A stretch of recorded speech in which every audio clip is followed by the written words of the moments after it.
Belly fat అనేది ఎలా తగ్గించుకోవాలి? ఇది మనందరికీ మేజర్గా ఎదురయ్యే అతిపెద్ద సమస్య ఈ మధ్య కాలంలో. బెల్లీ ఫ్యాట్ ఎలా తగ్గించుకోవాలి అని తెలుసుకునే ముందు అసలు బెల్లీ ఫ్యాట్ అనేది ఎన్ని రకాలుగా ఉంటుంది అనేది చూద్దాం. బెల్లీ ఫ్యాట్ అనేది 2 రకాలుగా ఉంటుంది. ఒకటి సబ్క్యూటేనియస్ ఫ్యాట్, రెండోది విజరల్ ఫ్యాట్.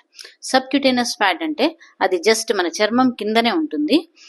దానివల్ల పెద్ద పెద్ద ఆరోగ్య సమస్యలు ఏమీ రాకపోయినా కూడా అది మన సెల్ఫ్ ఎస్టీమ్ అండ్ కాన్ఫిడెన్స్ ని మేజర్ గా దెబ్బతీస్తుంది. ఇకపోతే విజరల్ ఫ్యాట్, ఇది మన ఆర్గన్స్ చుట్టూ పేరుకుపోయి ఉంటుంది. దానివల్ల మేజర్ హెల్త్ రిస్క్స్ వచ్చే అవకాశం చాలా ఎక్కువ. ఎందుకంటే ఇది గుండె చుట్టూ, లివర్, ఇంటెస్టైన్స్, స్టమక్ ఇలా ఆర్గన్స్ చుట్టూ పేరుకుపోయి ఉంటుంది. కాబట్టి వాటి వల్ల cardiovascular diseases, type 2 diabetes mellitus, metabolic syndrome, ఇంకా ఫ్యాటీ లివర్ ఇలాంటివన్నీ వచ్చే అవకాశాలు బాగా ఎక్కువ. సో ఇది ఎందుకు వస్తుంది?